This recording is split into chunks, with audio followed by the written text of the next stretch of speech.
Estamos viviendo días muy difíciles, muy complicados en nuestra nación. Días en que realmente la iglesia necesita reaccionar y creemos que como iglesia necesitamos unirnos al gran movimiento, a la estrategia de oración O4.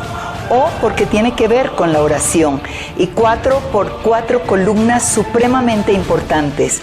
Una, el devocional. Número 2, el altar familiar. Número 3, adoración pública. Y número 4, dirigido especialmente a pastores, a líderes, para que en cada iglesia, en todo Colombia, el último viernes de cada mes, podamos estar unidos en todo el país en un clamor, en una vigilia, que Colombia sea una nación transformada por el poder del Espíritu Santo y podamos ver su gloria en nuestro país. Que el Señor les bendiga. Movimiento Nacional de Oración, O4, hasta que cada casa en Colombia sea un templo, cada mesa un altar y cada padre un sacerdote. Inscríbete www.o4oracion.com. Buenos días a todos.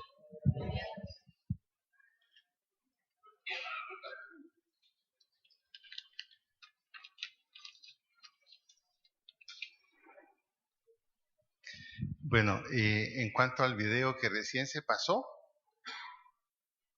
es algo en que ya los pastores de ASMISEF estamos ya todos involucrados en eso. Entonces ahora estábamos comunicándolo a la iglesia. Entonces cuando usted se inscribe, entonces usted está diciendo voy a ser parte durante el mes de lo que tengo que hacer personal. Y el último jueves o último viernes de cada mes voy a estar en la iglesia. Ese es el compromiso. ¿Por qué ya se llegó finalmente a ese acuerdo? Debido a que tenemos que ser muy sinceros, la situación de nuestro país obliga a un movimiento nacional de oración. Estamos convencidos, los pastores, que si Dios no pone su mano, nuestro país está enfrentado a una serie de problemas. Y es bueno que ustedes lo sepan. A veces queremos esconder la cabeza, pero no se puede. En este momento Colombia puede entrar en un problema muy grave y la base es la siguiente. La decisión que se tomó para quitar una parte de Antioquia y entregársela al Chocó fue discutida en el Congreso y en esa discusión quedó muy claro que lamentablemente se alteró el mapa. Se alteró el mapa por el director del IGAC. Entonces hay una seria discusión sobre eso porque se está planteando un peligro. A la luz de eso que pasó en Colombia, si usted no lo sabe, hay 82 problemas limítrofes dentro de Colombia. Y a consecuencia de eso, entonces, ya se está oyendo que van a comenzar más reclamos en otros lugares. Y al final, Colombia va a terminar en una república federal y va a perder la unidad que tiene. Entonces, es muy grave lo que ha sucedido. Por lo tanto, lo que se está haciendo es un movimiento nacional de oración para que Dios traiga orden, el orden que Él quiere sobre nuestro país. Así que despertemos porque la situación no es fácil. Muy bien. Hoy día es el Día del Padre. Se espera que los padres seamos influyentes. Se espera que los padres tengamos una influencia positiva, puesto que tenemos la tarea de guiar la formación básica de nuestros hijos. De un cristiano también se espera lo mismo, que un cristiano sea una persona de influencia positiva. Sin embargo, tenemos que reconocer que, como dicen los manuales sobre liderazgo, todo ser humano es un líder. ¿En qué sentido? En que un líder es una persona que tiene la capacidad de influir en otra. Y ocurre que todos tenemos esa capacidad, porque influimos aún con nuestro silencio. De manera que el ser humano tiene que decidir si va a ser una influencia positiva o va a ser una influencia negativa. Con mayor razón, los cristianos.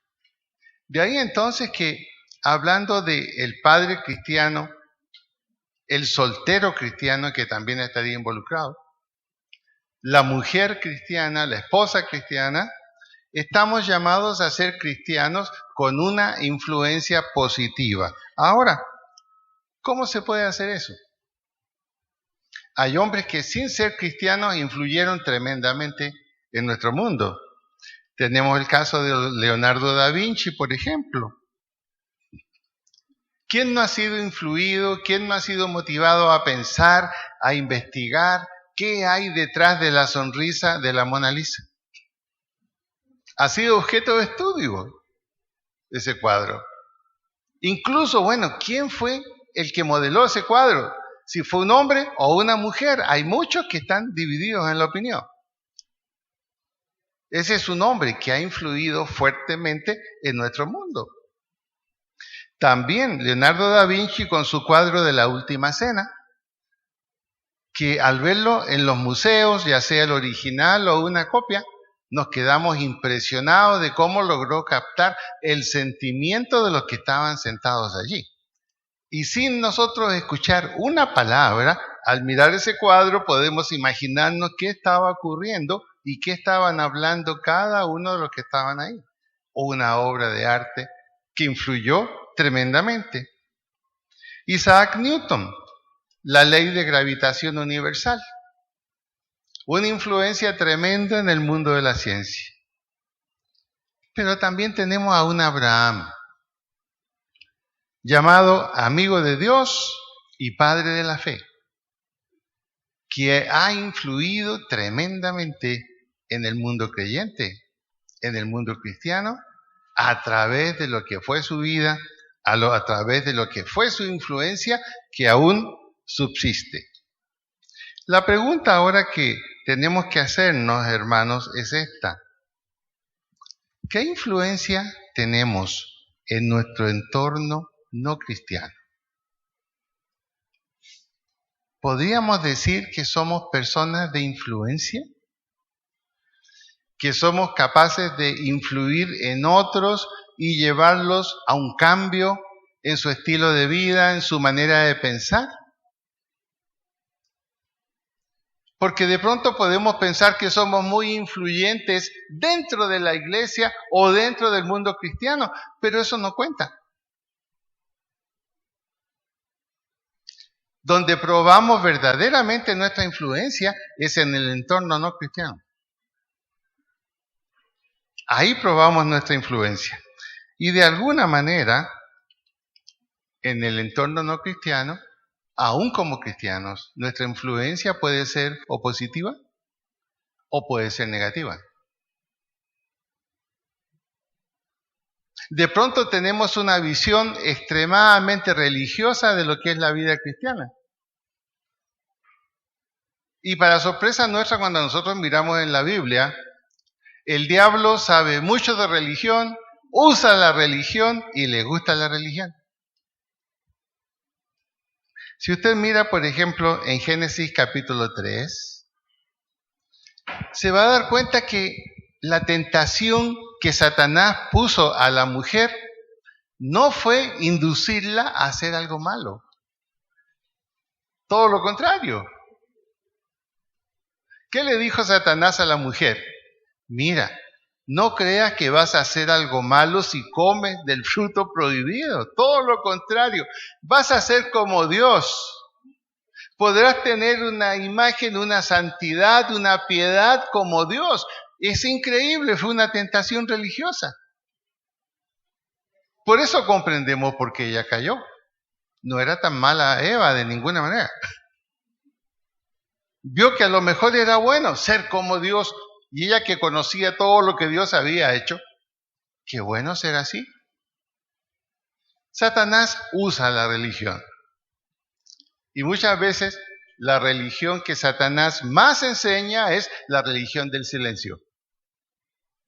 Es decir, que te crean por tus hechos. Ahora, si fuéramos perfectos, entonces sí podríamos predicar con todos nuestros hechos. Pero la influencia positiva implica para nosotros hablar, compartir. Mateo 10, 32 y 33 dice algo muy conocido. El que me confiesa delante de los hombres, ¿qué más? Yo lo confesaré, ¿dónde? Delante de mi Padre. Y el que no me confiesa delante de los hombres, ¿qué voy a hacer? Dice Jesús. Yo no lo confesaré tampoco delante de mi Padre. Y esto es muy delicado, porque la Biblia dice en Apocalipsis, en el último capítulo, que todos vamos a comparecer al juicio final. Todos, creyentes y no creyentes, vamos a comparecer. Y se abrirán los libros y se leerán los nombres. Y allí, el que nos va a confesar como hijos de Dios y como hermanos de Jesucristo va a ser el mismo Señor. Ahí estará nuestro abogado. Él es también un hijo tuyo y es hermano mío. Él va a confesar ahí, va a reconocer. Y es la diferencia entre salvación y condenación. Por lo tanto, es un asunto muy importante el que pensemos sobre, como cristianos, que tenemos que ser personas de influencia positiva. ¿Cuáles son las cualidades de un cristiano de influencia positiva? En primer lugar, la obediencia a Dios. Número 1, la obediencia a Dios. Y vamos a definir la palabra obediencia. Según el diccionario, la palabra obediencia significa, primeramente, sumisión de una cosa a otra. Esa es la obediencia, sumisión de una cosa a otra. Si lo aplicamos a la vida cristiana, es la sumisión mía, achicarme frente al otro que es el grande Dios. Y esa sumisión provoca, dice el diccionario, subordinación. Estoy bajo órdenes de alguien. Y la primera cualidad para ser un cristiano de influencia positiva es la obediencia. La obediencia a Dios. Cuando miramos en Génesis 12, 4 al 6, Génesis 12, 4 al 6, nos encontramos con la figura de Abraham. Génesis 12, 4 al 6.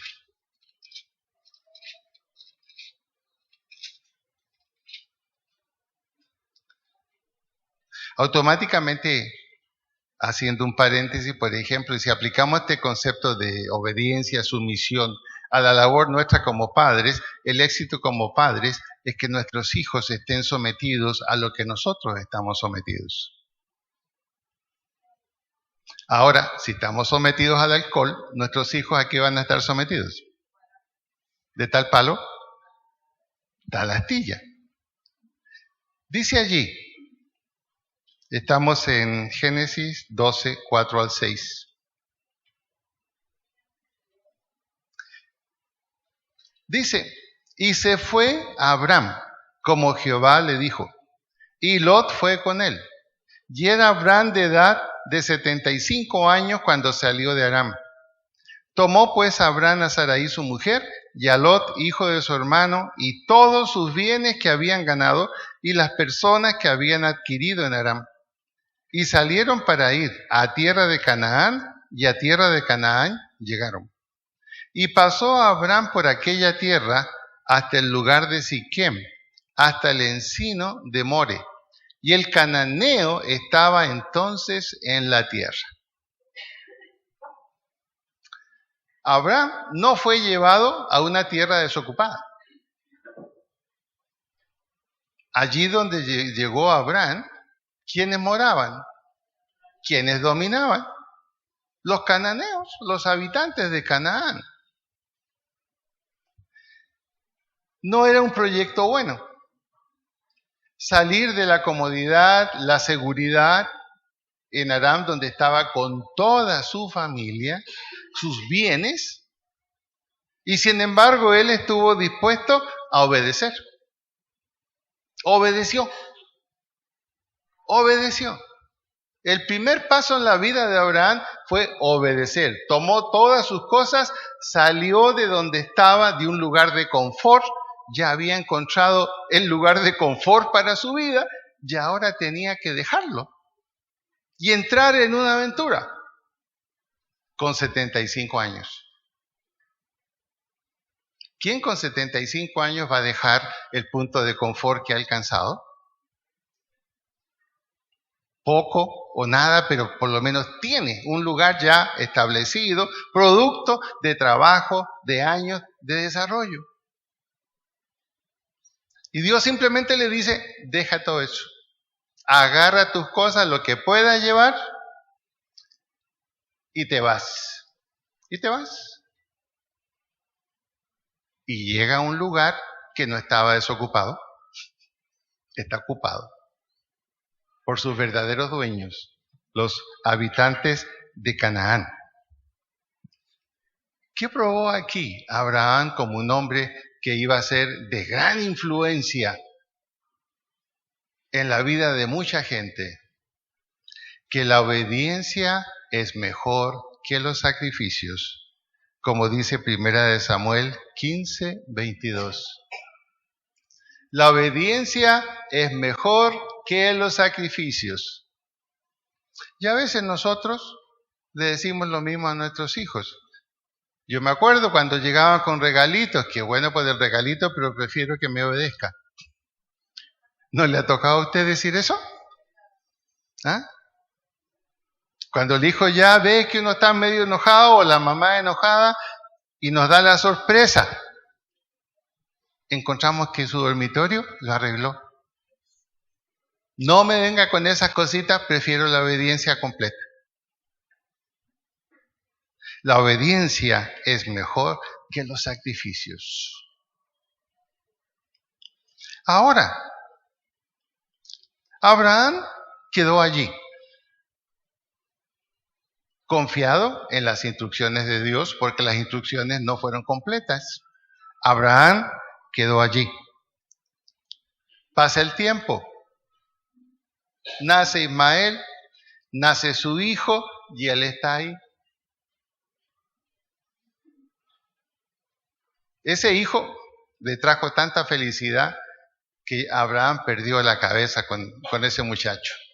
Estaba totalmente absorbido por él.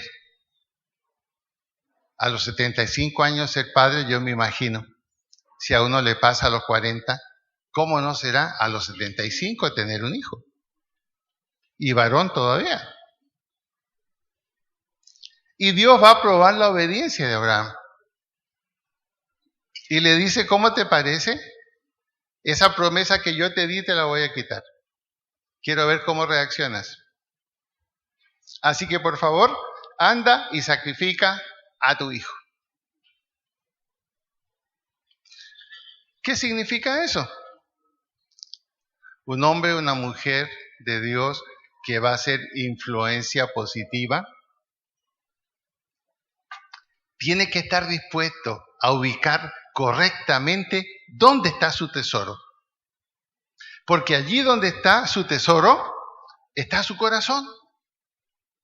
Ahora, ¿cuál era el tesoro de Abraham? El tesoro de Abraham era su hijo, Isaac. Era el todo de su vida, eran los ojos de su vida. Y Dios le dijo, mientras tú tengas a tu hijo como tu tesoro y no me tengas a mí, no sirve. No puedo cumplir el plan que tengo para ti para que seas un hombre de gran influencia y que seas el iniciador de una nación. ¿Y qué hace Abraham? Apretándose el corazón y las lágrimas, obedece y lleva a su hijo. Y está dispuesto a entregarlo.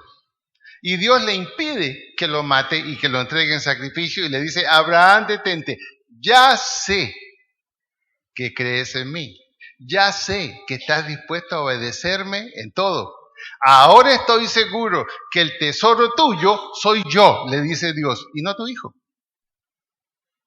Lo que impide que nosotros seamos cristianos de influencia es eso. Hermanos, y usted tiene que hacerse la pregunta, ¿dónde está su tesoro? ¿Dónde está el tesoro de su vida?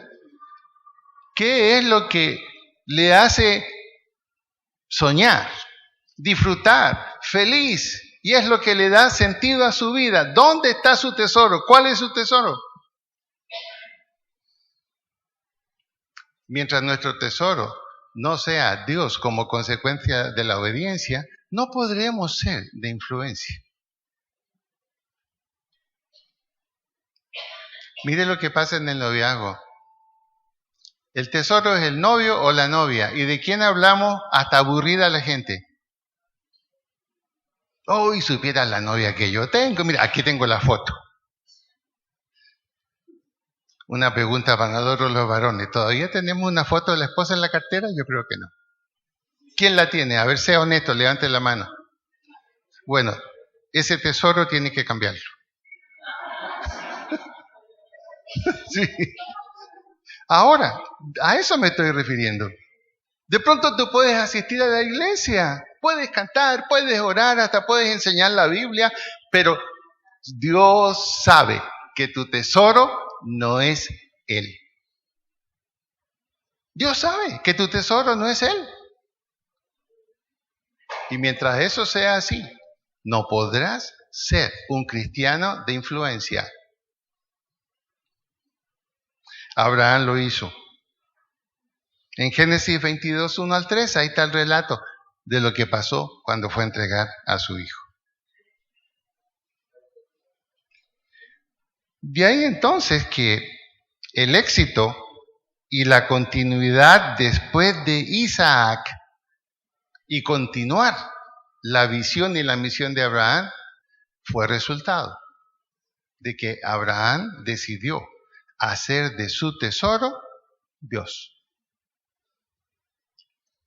Sometido a Dios, sometido totalmente a Dios. Esa es la influencia. Por eso entonces que creer, aceptar y hacer, eso es la obediencia. Creer, aceptar y hacer. Ahora, pregúntate. A lo mejor en tu vida hay más de un tesoro. Y tú no lo sueltas. No lo sueltas. Tú lo manejas y lo administras para Dios, pero no dejas que Dios lo administre. No podrás ser de influencia. ¿Por qué? Porque la influencia no es nuestra, es Dios fluyendo a través de nosotros. Es Dios hablando a través de nosotros. Es Dios usándonos a cada uno de nosotros. Es Dios usándonos en una palabra profética de sanidad. Es Dios usándonos en una palabra de consejo. Es Dios usándonos en una palabra de compartir el Evangelio. Eso no nace de nosotros. Por eso, ¿dónde está tu tesoro? ¿Cuál es tu tesoro? Bueno, algunos yo ya sé con qué tesoro están, les veo la camiseta con que llegaron. Esperan salir campeones, ¿cierto? No, yo también me gusta el Cali, sí. Más que la América, obvio. Por eso, insisto en ese punto, insisto. Y tenemos que ser muy honrados en decirle, Señor, aquí hay algo que yo no quiero entregarlo a ti. ese es tu tesoro. Ese es tu tesoro. Y mientras no lo entregues, no podrás ser de influencia. Entonces, primera cualidad, la obediencia a Dios. Segunda cualidad, una persona con vida espiritual. Tenemos que ser personas con vida espiritual. ¿Y qué es una persona con vida espiritual? No es una vida religiosa. No es una vida de pietismo, ¿no? Una vida espiritual la encontramos manifestada en Génesis 12, 7 al 8. Ya estábamos ahí en Génesis, ¿cierto? Seguimos con Abraham. Aquí podemos ver la dimensión de la vida espiritual de Abraham. Primero fue su obediencia. Ubicó cuál era el tesoro en el cual él debía estar. Y ahora vamos a ver la dimensión espiritual de Abraham. Dice, y apareció Jehová a Abraham. Dios le habla luego de la obediencia y él salió y fue donde Dios le dijo. Apareció Jehová a Abraham y le dijo, a tu descendencia daré esta tierra. A tu descendencia daré esta tierra. Y Abraham pensó, pero ¿cómo me la va a dar a mí si ya está ocupada? Aquí está el cananeo, aquí está el jebuseo, aquí está el fereceo. Esta es una tierra ocupada. Tengo 75 años. Me acompaña mi mujer y mi sobrino que yo no sé en qué locura anda porque me parece que quiere estar conmigo y no. ¿Cómo va a ser eso? Y Dios no le dijo lo que hiciera, sino que le nace ahora, como fruto de la obediencia a Dios, el comenzar a caminar en la dimensión espiritual. ¿Qué hizo? Y edificó allí un altar a Jehová, quien le había aparecido. No fue instrucción de Dios. Edificó un altar. ¿Qué significaba edificar allí un altar en una tierra pagana? ¿Qué significaba eso? Significaba mucho. Y allí es donde ya vemos la influencia de Abraham, aunque quizás nadie le tomó en cuenta. Primero, confesó su creencia. El edificar un altar, ¿qué quería decir en ese tiempo? El Dios que yo adoro es este. Pero ¿y cuál si ahí no hay ninguno? Es que el Dios que yo adoro no es ni de metal ni de madera. Es el Dios de los cielos y el Dios del universo. Confesó su creencia. ¿Y eso qué le iba a traer? ¿Eso le iba a traer felicitaciones? No creo ninguna. Rechazo. Rechazo. Pero Abraham dijo, yo voy a ser un hombre de influencia. Voy a dar testimonio del que me llamó. Voy a dar testimonio de aquel a quien obedezco. Ahora, un altar es visible. Nosotros, si somos cristianos y queremos ser de influencia, ¿cuál debería ser nuestro altar visible? Como para poner una bandera y decir a nuestros vecinos, a quienes nos conocen, esta es mi creencia, en este yo creo. Nuestros vecinos son tan católicos que ni nos saludan. Yo viví una experiencia con nuestros vecinos. Ella ya de edad, él también. Y les llegó la sorpresa de un hijo. Y uno ve todas las penurias que pasan porque el niño de esta época es terrible. Pero les toca. Entonces yo, buena gente, compré un detalle, una botella de vino, se la fui a dejar y lo felicité. No me dieron ni las gracias, porque no venía de un católico.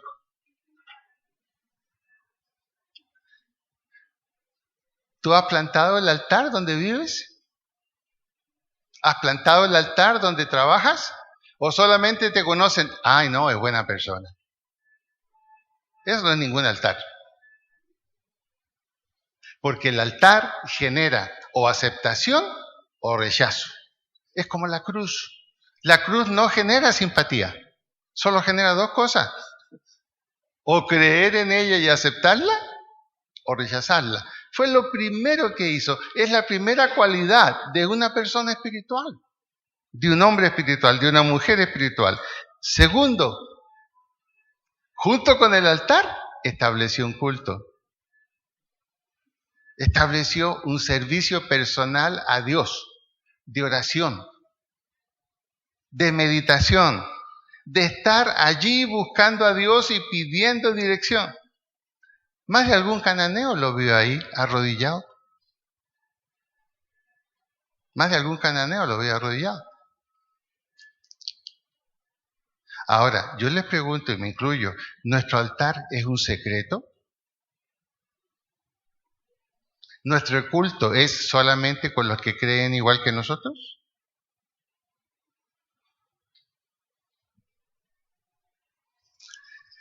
Los agentes secretos no entrarán a los cielos. Puede parecer duro, pero no entrarán. Así dice la Biblia. Si no me confiesas delante de los hombres, yo tampoco te voy a confesar delante de mi Padre. ¿Usted qué haría con su esposo, por ejemplo, si su esposo se saca la argolla y jamás habla de usted con nadie? ¿Usted qué pensaría? ¿Seguiría diciéndole, celebrándole el Día del Padre, celebrándole la Navidad, dándole el abrazo de Año Nuevo? ¿Qué haría? No, pero lo llamaría, dígame, explíqueme, ¿qué pasa aquí? ¿O estoy yo pintada aquí en la pared? No, si yo te quiero, mi hija, tranquila. Bueno, ¿y la argolla? ¿No celebramos el aniversario de matrimonio? Por ahí se la da de soltero porque nunca habla de mí. Es exactamente igual. Exactamente igual. La otra versión religiosa de Satanás es la famosa religión del respeto humano. Oiga, ¿y usted por qué no habla de Cristo? ¿Por qué no es abierto? No, mira, el respeto humano. Es muy importante eso. Además, para mí, la importancia de las relaciones, porque tarde o temprano sabrán que soy cristiano. No lo sabrán nunca, dirán, este es un bobo. Solo buenas relaciones y solo favores. Abraham, primero un altar, confesó su creencia, estableció culto y tercero, mire lo que dice el pasaje. El 7 dice, y edificó allí un altar. En el 8, mire, luego avanzó más, pasó a otro lado. Se pasó de allí a un monte al oriente de Betel, ya estaba cerca de una ciudad. Y plantó su tienda, teniendo a Betel al occidente y a Jai al oriente. ¿Y qué hizo? Edificó otro altar. O sea, iba dejando huella.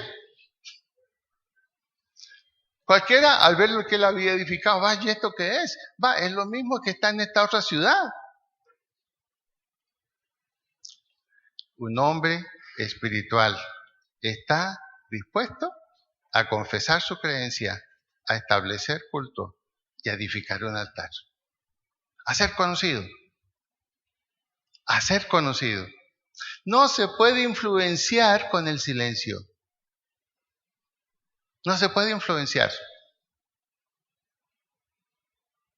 Si nosotros nos callamos, lo único que podríamos obtener es lo que dice Proverbios. Cuando el necio calla, pasa por sabio. Es lo único que podrían decir. Este hombre es muy sabio, solo piensa. Es un búho, solo observa. Pero cuando habla, se lo tira todo.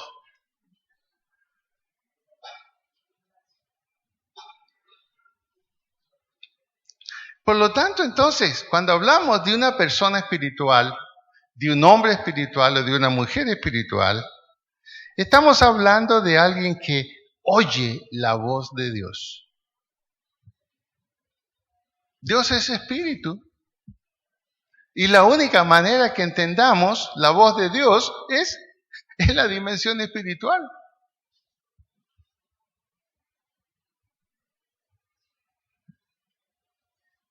¿Qué le dijo Dios a Moisés? Cuando se le rebelaron porque él era el único líder. Y sus dos hermanos dijeron, y nosotros también no podemos ser líderes. Dios les dijo, aquí delante de todo el pueblo, porque le dijo a Moisés, reúnemelos allí delante de todo el pueblo. Y Dios habló y dijo,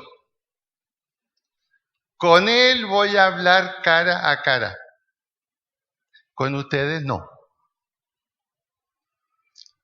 Y ellos habían ayudado a Moisés, le habían acompañado en la salida de Egipto, habían colaborado mucho ordenando al pueblo, sobre todo a Aarón. Pero ¿qué pasaba? ¿Qué estaba diciendo Dios allí? Lo siento mucho, pero con el que tengo comunicación espiritual, con el que yo hablo y él me oye, él habla y yo lo oigo, es con Moisés. ¿Y por qué? Porque es un hombre espiritual, con ustedes no voy a hablar. Y a la que más gritó contra Moisés, te vas a quedar una semana leprosa. ¿Muy duro? Dios es espíritu. A veces, cuando estoy en varias iglesias, alguien me dice, oiga, pastor, ¿cómo yo quisiera escuchar la voz de Dios? Yo le digo, bueno, lo primero es, el Espíritu Santo le habla a través de la Biblia, a través de la palabra de Dios. Sí, pastor, pero es que leo y no entiendo. Entonces le falta algo. De pronto le falta un altar. De pronto le falta establecer un culto y confesar su creencia.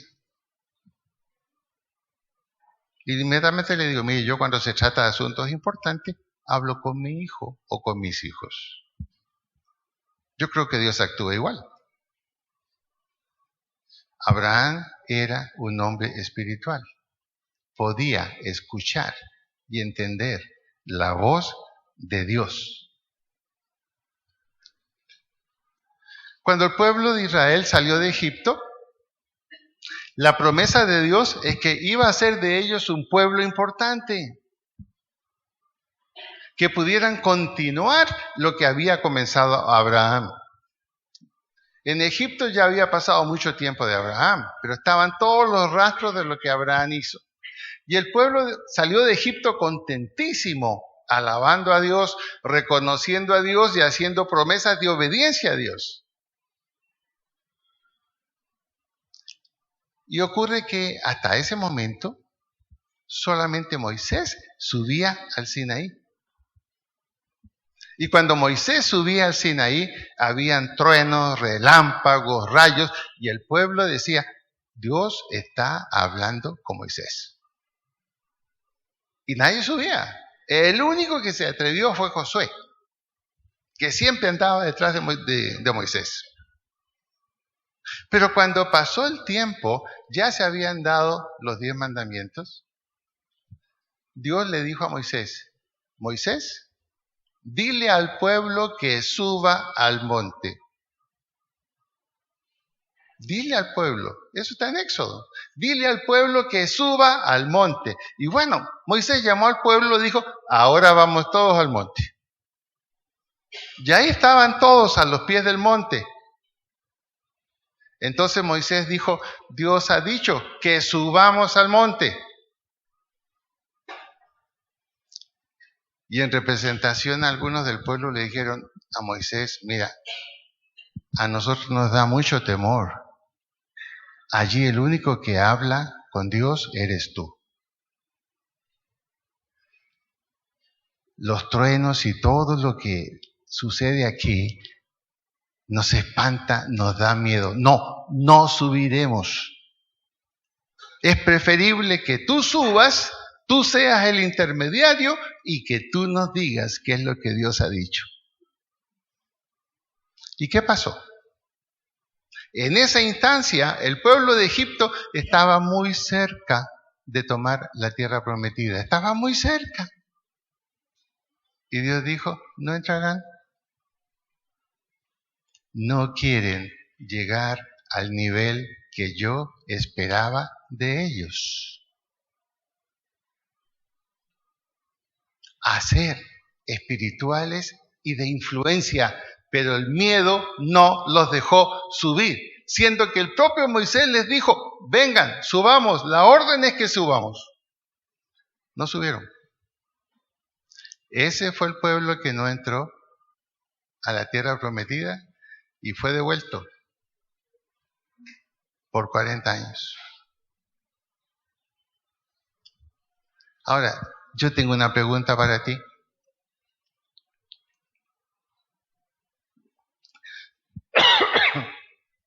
A veces uno puede decir, no, pero qué bueno que está la hermana tal que me enseña la Biblia y yo entiendo lo que Dios me dice. Siempre esperamos un intermediario. Pero así nunca seremos de influencia. Dios dice, sube al monte a encontrarte conmigo. ¿Que te da miedo? No hay problema. Pero sube al monte a estar conmigo. Establecer un altar, establecer un culto a Dios, declarar y confesar su nombre es el equivalente a subir al monte. Porque la sociedad está con truenos y relámpagos y rayos y no quieren ellos subir al monte. No creen. Pero cuando usted se atreve a invitarlos a subir al monte, cuando se atreve a invitarlos a recibir a Jesucristo, por favor, no diga mejor que lo haga otro. Señor, yo no soy, no. Estamos llamados a ser creyentes de obediencia, creyentes espirituales, a entender y a oír la voz de Dios.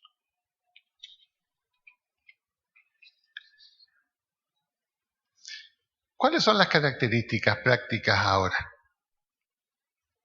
de una vida espiritual? Número 1. Amar a Dios por encima de todas las cosas. ¿Quién está en su lista de primer lugar para amar? Amar a Dios sobre todas las cosas. Así dice en Deuteronomio 6. Amarás al Señor tu Dios, ¿cómo? Con toda tu fuerza, con toda tu alma. Una entrega absoluta, una preeminencia absoluta. Amar a Dios por encima de todas las cosas. Segundo, lo más difícil, que a mí me pasa incluso también, apartar tiempo personal para Dios. ¿Se fijan que de alguna manera este llamado que se nos está haciendo a la oración nacional da vuelta por esto que estamos hablando? ¿Qué es lo que se busca? Que la iglesia cristiana sea de influencia en Colombia. Porque si hubiéramos sido de gran influencia, no pasaría lo que está pasando. Esto es porque no ha habido influencia cristiana fuerte en Colombia. Pero tenemos la oportunidad de hacerlo y de comenzar a hacerlo. Y Dios va a levantar eso. Amar a Dios por encima de todas las cosas. Apartar tiempo personal con Dios. Depender de Dios en las decisiones pequeñas o grandes.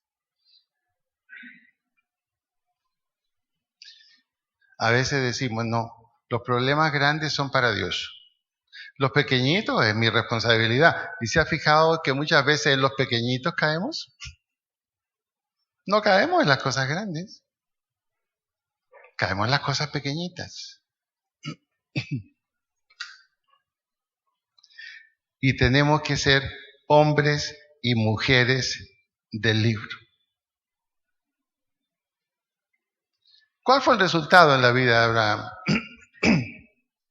Dios le confirmó su llamado, Dios le confirmó la promesa, Dios le ayudó a establecer una familia.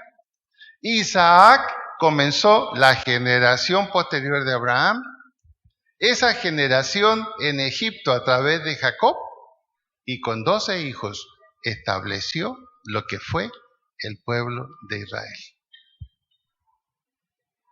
Gracias a la obediencia, a la espiritualidad, a la influencia de un hombre de 75 años que murió sobre los 100 años. Junto con los grandes hombres de la fe, ahí está Abraham. Abraham, Moisés, Jacob, José. Ahí están. Y esa influencia se transmitió hasta nuestros días. Ahora, así como lo hizo Abraham, nuestra influencia es para vivirla en un mundo complejo, en un mundo que no quiere lo espiritual, en un mundo que está centrado en sus propios problemas, en un mundo que está en constantes conflictos. Pero nuestra influencia tiene que ser allí. Pero de pronto usted se va a preguntar a esto: ¿cuál es la prueba final de que soy influyente? Bueno, obedezco a Dios. Ok, acepto la dimensión espiritual y la busco. Pero ¿cuál es la prueba final? La encontramos en Mateo 28, 18 al 20.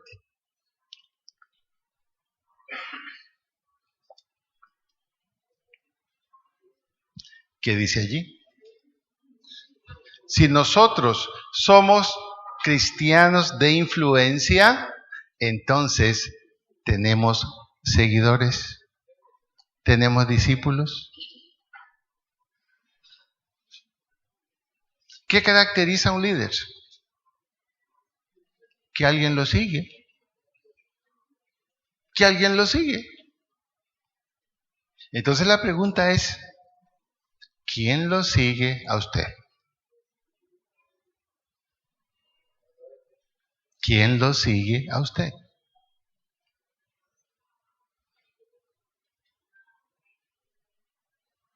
Vino un joven en estos días y me presentó su proyecto. El proyecto de él: hizo una fundación, creó una fundación. Y el único miembro de la fundación es él. Y yo le dije, bueno, y dime, ¿qué propósito tiene esta fundación? No, es que esta fundación es para motivar jóvenes para que salgamos a evangelizar. Me parece muy bien. Bueno, y luego que salen a evangelizar, ¿qué van a hacer? No, lo que queremos hacer es hablar con pastores para ver a qué iglesia enviamos a esos jóvenes. Le dije, me parece muy bien. ¿Y has logrado conseguir jóvenes que quieran hacer eso? No, todavía no. ¿Cómo me puede usted ayudar, pastor? Me dijo. Yo le dije, bueno, la mejor manera en que te puedo ayudar es decir que las cosas no se hacen así. Tú estás como Condorito. Estás como Condorito, que a sus amigos que le dijeron, ¿por qué no nos enseña a cazar leones? Y se fueron a una selva Y Condorito les dijo, no hay problema, quédense aquí, tranquilitos, quédense aquí. Yo voy a ir a buscar los leones. Y Condorito fue.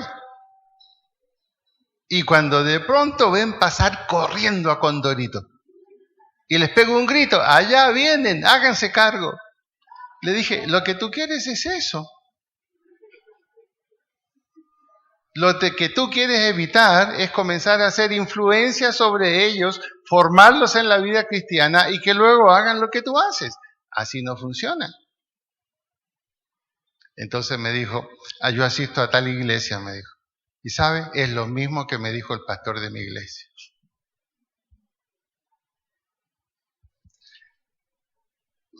¿Se siente usted un líder? Hágase esta pregunta final. ¿Dónde están mis seguidores?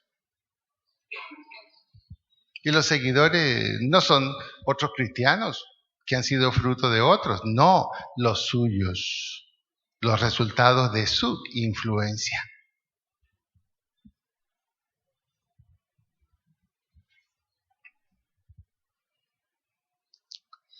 La iglesia es para el equipamiento. La iglesia es para la formación. La iglesia es para la instrucción. Pero el campo de trabajo es el mundo, los no creyentes. Los que son contadores. ¿Cuál es su campo de trabajo? Los contadores paganos y sinvergüenza que hacen una serie de cosas. Hay que hablarles de Cristo para que cambien su vida. Los médicos, ¿cuál es su campo de trabajo? Sus colegas.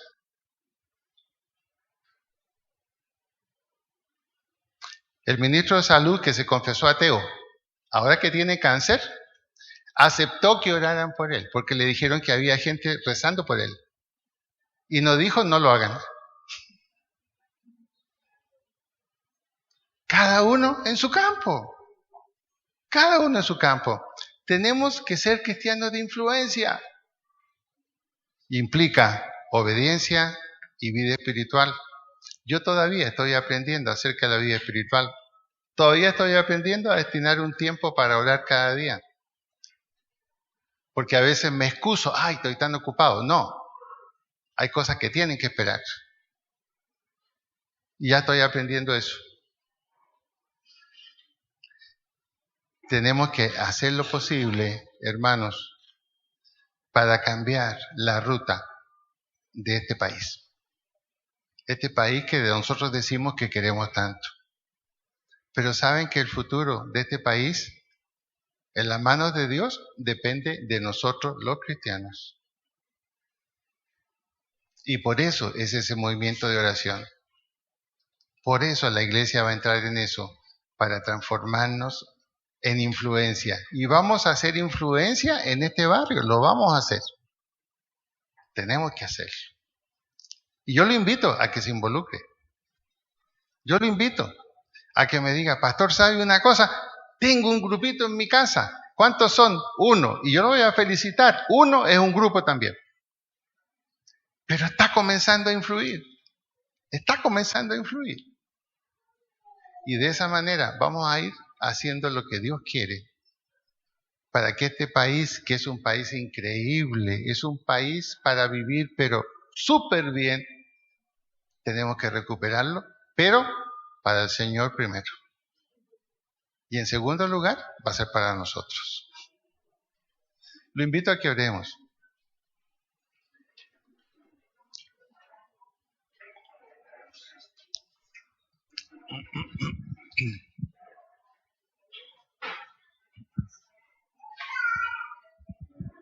Vamos a inclinar nuestra cabeza. Señor, en este día tan especial de la celebración del Padre, hemos tocado también la gran importancia de ser padres espirituales y madres espirituales. Hombres y mujeres de influencia. Que nuestra presencia, Señor, traiga un cambio allí donde estamos, partiendo por nuestra familia, partiendo por nuestro entorno de trabajo. Señor, son tiempos difíciles, pero también de gran bendición bajo tu dirección. Porque tú siempre haces las cosas nuevas. Y lo que te pedimos, Señor, para Colombia, no es que deshagas todo lo que se ha hecho, sino que tú ubiques cada cosa en el correcto lugar para que lo que se ha hecho sea bueno y permanezca en el futuro y beneficie a las próximas generaciones. Y sabemos, Señor, que de tu mano lo podemos hacer. Bendice nuestro país, Señor. Da sabiduría a quienes nos gobiernan, Padre. Que tu palabra penetre en las esferas de gobierno. Y sabemos que es posible. Sabemos que es posible. Gracias, Señor, porque estaremos dispuestos a hacer nuestra parte, lo que a nosotros nos toca, con nuestra propia familia, partiendo por allí. Porque familias, Señor, centradas en Cristo, centradas en un altar, generan una sociedad mejor. Y esa es nuestra obligación. Perdónanos si no lo hemos hecho. Perdónanos si nos hemos llenado de excusas, de disculpas. Perdónanos que a lo mejor nos hemos sentido tan cómodos entre nosotros. Pero tenemos que enfrentar la incomodidad de aquellos que quieren conocer al Señor y quieren comenzar a crecer, y tendremos que ayudarlos. Gracias porque nos has preparado suficientemente, Señor. Que cada uno hagamos un compromiso de estar dispuestos a ser no solamente padres en lo humano, sino padres espirituales. No solo madres en lo humano, sino madres espirituales también. Poder decir como el apóstol Juan cuando escribía su carta: cuánto me gocé que tus hijos, mis hijos, caminan en la verdad. Gracias, Señor, por este tiempo.